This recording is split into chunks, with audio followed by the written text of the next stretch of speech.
Vous l'avez écrit sur votre blog, Jean-Luc Mélenchon, en publiant une carte de France très bleu marine. Vous êtes sous le choc aujourd'hui? Clairement qu'il ne le serait pas. Je vois bien comment une vague brune est en train de déferler sur l'ensemble de l'Europe. En Norvège, en Suède, au Danemark, on a vu l'extrême droite faire des percées foudroyantes. Les dernières élections qui ont lieu en Europe, c'est en Pologne. Il ne reste plus un seul député de gauche au Parlement polonais. Et il y a 15 jours, on a brûlé en effigie un juif dans une région de Pologne. Et maintenant, nous voici en France avec une percée électorale spectaculaire, mais qui, en même temps, ne doit pas nous conduire à un diagnostic erroné. Rappelez-vous bien d'abord de ça. La France est en état d'insurrection civique froide. Le mot d'ordre dominant qui est dans l'esprit des Français, c'est qu'ils s'en aillent tous.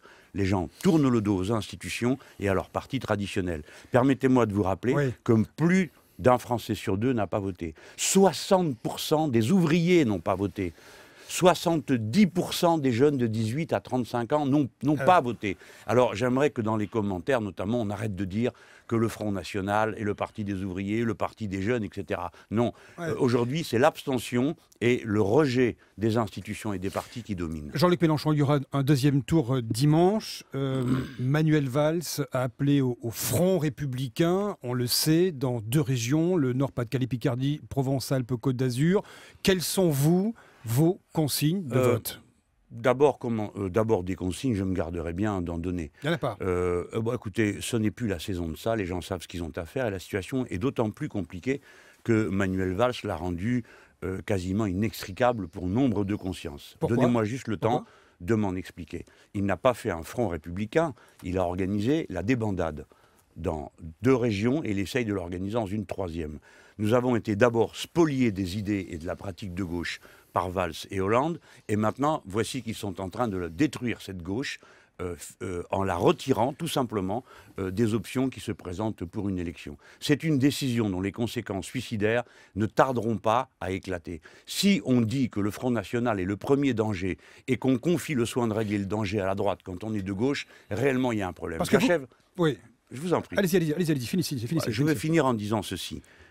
Moi, je ne donne pas de chèque en blanc de républicanisme à ceci ou à cela. Voyez-vous, si on me dit que la droite, c'est différent de l'extrême droite, je lui demande d'abord d'en faire la preuve. Je demande à M. Estrosi de faire la preuve qu'il n'est pas la même chose que Mme Marion Maréchal Le Pen. Je ne veux pas trancher entre des nuances de xénophobie et de cruauté sociale. Donc non, pour vous, les électeurs de gauche de Provence-Alpes-Côte d'Azur ne doivent pas forcément aller voter pour M.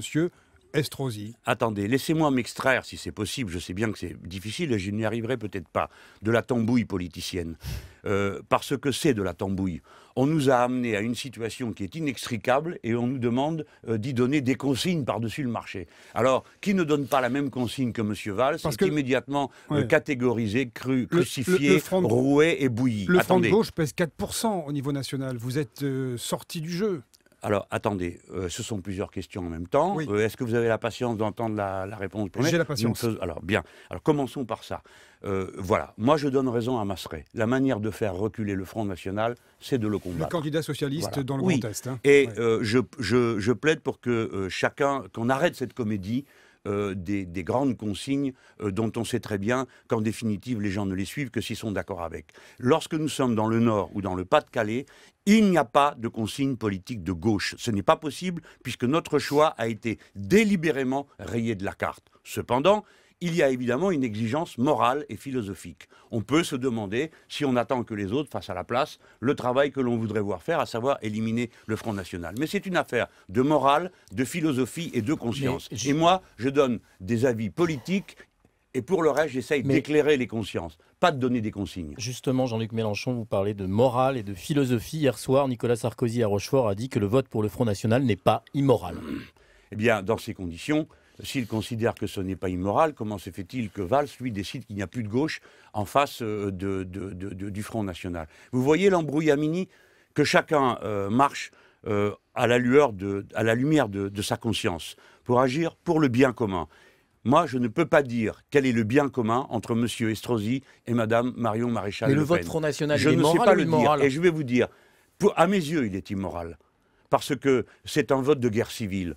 d'opposition des Français les uns contre les autres, parce que c'est la détestation d'une partie de nos compatriotes. C'est cette manière de trouver des soi-disant solutions qui n'en sont pas, et que le pouvoir soi-disant de gauche finit par récupérer. Quand vous entendez François Hollande décider que des gens qui sont nés français pourraient perdre leur nationalité, il y a peut-être certains ou personnes qui n'en comprennent pas la subtilité, mais c'est un fondamental de l'idéal républicain qui s'effondre ce jour-là. Voyez-vous, dans cet embrouillamini, il faut tâcher d'agir dans le respect d'abord de soi-même. Ceux qui m'écoutent doivent d'abord se respecter eux-mêmes. Et ils doivent trouver le chemin en eux de savoir où est la plus grande part de respect. Ce n'est pas de l'ordre de la politique. En PACA, dans le Nord, on ne peut plus faire de politique dans les conditions qui ont été déterminées. Et ce n'est pas moi qui le dis, c'est Madame Aubry elle-même qui dit qu'ils ont tué la politique. Elle dit qu'ils ont tué, eux, la politique. Alors, après, vous avez dit assez cruellement quelque chose de totalement faux. Je parlais des 4% oui, en moyenne du Front de gauche au niveau national. Vous savez bien que ce n'est pas vrai. Le Front de gauche a réussi ce tour de force dans 13 régions de se présenter dans 4 configurations différentes, c'est-à-dire de s'être rendu totalement illisible. Croyez-moi bien, ce n'est pas avec mon accord que ceci s'est fait. Tantôt allié avec c'est-à-dire les que écologistes. Le Front de gauche, c'était tantôt le Parti communiste tout seul, tantôt tout le Front de gauche ensemble, tantôt le Front de gauche plus l'Europe Écologie Les Verts, tantôt un petit bout du Front de gauche. Ah ben clairement pas. Nous sommes la seule famille politique qui n'a pas fait une campagne nationale. Tous les autres ont fait des campagnes nationales. Nous nous sommes gargarisés avec des histoires de territoires et de régions qui par ailleurs n'existent pas. Eh bien, nous nous sommes nous-mêmes détruits. Écoutez-moi bien, monsieur Achilli. Si nous avions mobilisé les électeurs de l'élection présidentielle qui ont voté pour moi, comme Madame Le Pen a mobilisé les siens, à l'heure à laquelle nous nous parlons, la gauche serait à 40% et nous, le Front de gauche, nous serions à touche-touche avec le Parti socialiste. C'est la petite mort du Front de gauche, Jean-Luc Mélenchon. Nous n'avons... Écoutez, je ne viens pas ce matin pour finir de démoraliser les gens. C'est au contraire pour les appeler au combat.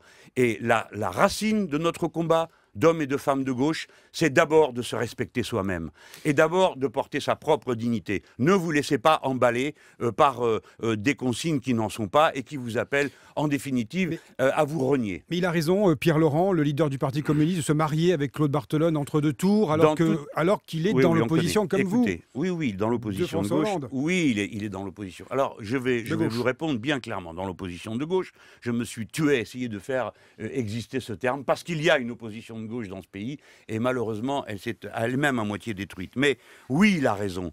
En tout cas, moi je suis leur porte-parole. Dans toutes les régions de France, toutes les listes ont décidé de faire une fusion technique avec celle du Parti socialiste. Et vous voudriez que tout seul, sorte de prophète autoproclamé, je viens de vous expliquer, il vaut mieux faire ceci, il vaut mieux faire cela. J'ajoute une chose. En région Île-de-France, il s'est produit à l'intérieur de la gauche un petit événement qui n'est pas stratosphérique, mais qui pour nous a une grande importance. C'est que pour la première fois, dans la composition de la liste pour un deuxième tour, on a respecté chacune des composantes en se reconnaissant la proportionnelle. Et deuxièmement, il y a été possible de constituer une liste alors que nous avons annoncé d'avance que nous n'irons pas dans l'exécutif et nous ne participerons pas à la majorité. Dès lors, j'estime que le comportement de Claude Barthelone est un comportement qui respecte ses partenaires. Et je souhaite que la liste qu'il conduit gagne. Car je demande à mes amis de ne pas oublier que dans le cas où Mme Pécresse l'emporterait, serait rayée de la carte, compte tenu des coupes budgétaires qu'elle compte faire, une bonne partie du tissu associatif et social qui maintient ensemble les populations de l'Île-de-France. Mais pardon, monsieur Mélenchon, mais en parlant de rayer de la carte, c'est quoi le nouveau Front de gauche? Alors, comment ça doit fonctionner désormais pour ne pas reprendre une claque à 4,15%? Madame, moi je ne suis pas journaliste, donc je n'ai pas la science infuse, je ne sais pas immédiatement ce qu'il faut faire. Mais oui, mais bien sûr. Comment pensez-vous, madame? Est-ce que vous vous rendez compte que vous adressez à un être humain? Vous croyez que 3 jours après une défaite pareille, après un choc pareil, je vais vous dessiner la fresque du futur pour les 10 prochaines années? Laissez, alors donc, ayez la patience et la raison. Nous sommes dans un moment de tumulte inouï. Il faut se reprendre, se ressaisir. Nous avons des tâches à accomplir d'ici dimanche prochain. Et ensuite, nous allons trouver notre voie. Le combat va continuer. En tout cas, moi, je ne rentre pas à la maison, je ne me déclare pas en retraite et je ne cesse pas le combat. Donc je dis à mes amis, au lieu de se gratter le nombril, regardez devant vous, plus haut que l'horizon, si dur que soit le chemin. C'est un chemin de crête, c'est les moins fréquentés. Jean-Luc Mélenchon... Donc les plus rapides. Jean-Luc Mélenchon, le Parti socialiste se retire, on le sait, de 2 régions, voire 3, mais ils ne sont pas arrivés puisque M. Masseret, qui était notre invité à 7h15, reste. Est-ce que François Hollande, d'après vous, joue le coup d'après, c'est-à-dire j'ai fait retirer mes troupes lors des régionales et si je me retrouve face à Marine Le Pen en 2017... Ah ben, clairement, attendez, là, est-ce qu'il joue le coup d'après? Oui, oui, mais attendons, tournons pas autour du pot. La montée du Front National arrange un tas de gens. Parce que dès lors qu'elle est garantie, ils disent qu'elle est garantie d'être présente au deuxième tour de l'élection présidentielle, ils n'ont même pas besoin d'inventer un programme. Vous voulez il leur suffit d'être là le président et de dire, donc c'est du cynisme, total. De la part du président. Ah bah, de la part de toute son équipe, Valls et Hollande. Je crois que c'est pas les accabler que de dire ce qui est. J'ai lu comme vous qu'il était extrêmement satisfait des résultats du premier tour parce que cette situation le sert. Regardez bien, ils sont en train d'arriver à provoquer ce qu'ils espéraient, c'est-à-dire un regroupement du Parti socialiste et des centristes qui ont déjà marqué leur distance avec le reste de l'UMP en faveur d'un improbable front pour faire barrage au Front National. Alors on fait peur à tout le monde et on sert une soupe qui s'appelle la Grande Coalition en Allemagne, qui s'appelle le Parti démocrate en Italie et ainsi de suite. C'est pas seulement en France, mais c'est très cynique, oui, c'est cynique. Vous nous avez dit tout à l'heure, vous avez repris le titre de votre propre livre en expliquant qu'on était dans une insurrection froide, civile et froide, en citant qu'ils s'en aillent tous. Mais alors, puisque c'est votre livre, puisque c'est ce que pensent les gens, pourquoi ils ne viennent pas vers vous? Alors, en effet, c'est une question totalement originale, parce que ça fait à peu près 100 fois qu'on me la pose. Mais pardonnez-moi de pas non, être mais original. je ne vous en veux pas, parce que que j'ai l'habitude et je le comprends. Bon, pourquoi? Eh bien, d'abord, nous avons nos propres responsabilités. Je vais pratiquer l'autoflagellation, qui est toujours de bon goût dans la sphère médiatique. Donc, nous avons notre part de responsabilité. Je le reconnais. Mais vous avez aussi, vous, les médias, une part énorme de responsabilité. Laquelle? Le Front National, allez-y, je vous en prie, dites tous, non, c'est trop facile. Attendez, je coche les cases, parce que je connais vos réponses. Cochez rien du tout, Alors, répondez à ma question. C'est trop facile, c'est les médias, etc. Mais Alors, donc... je vais vous expliquer quelques règles qui pourraient vous intéresser. Ce ne sont pas les militants du Front National au porte-à-porte qui ont été convaincre les gens de voter Front National. Ce ne sont pas les colleurs d'affiches. C'est la présence sans fin, répétitive, harcelante, à tout propos, sur tous les sujets du Front National, produisant ce qu'on connaît dans le management, parce que d'habitude les entreprises sont le repère de toute pensée, eh bien ça s'appelle l'effet simple d'exposition. À force de répéter, à force d'assigner des catégories sociales. Et vous, France Info, hier matin, vous avez fait des émissions sur le thème « Les jeunes votent Front National, les ouvriers votent Front National », alors que les ouvriers... Les Français ont le droit d'être intelligents et faire le tri de tout ce qu'ils entendent, tout ce qu'ils voient. Mais les Français sont intelligents, figurez-vous. Il n'y a pas de souci. Oui, bien sûr. Alors nous allons dire ça. Qu'est-ce qu'il y a encore d'autre comme tautologie à sortir? Et alors nous sommes tous des braves gens autour de cette table. Vous êtes bien énervé en fait. Non, je ne suis pas énervé. Écoutez, je sais que c'est votre jeu. Non, oui, pas du si. tout. Alors, s'il vous plaît, entendez-moi. Nous ne jouons pas là. Il s'agit de notre patrie. Vous comprenez ça? Donc, je pense que nous devons, dans cette circonstance, d'abord faire l'effort de se respecter soi-même. Parce que sinon, on ne pourra pas respecter les autres et on ne pourra rien faire qui soit bon pour le pays. Donc pourquoi nous n'y arrivons pas? Parce que nous sommes en partie coupables nous-mêmes par notre dispersion. Et deuxièmement, parce qu'il y a un parti médiatique qui, pour des raisons qui lui appartiennent, vendre du papier, faire de l'audience, joue le pire jeu qui soit. Et tous les Français le savent.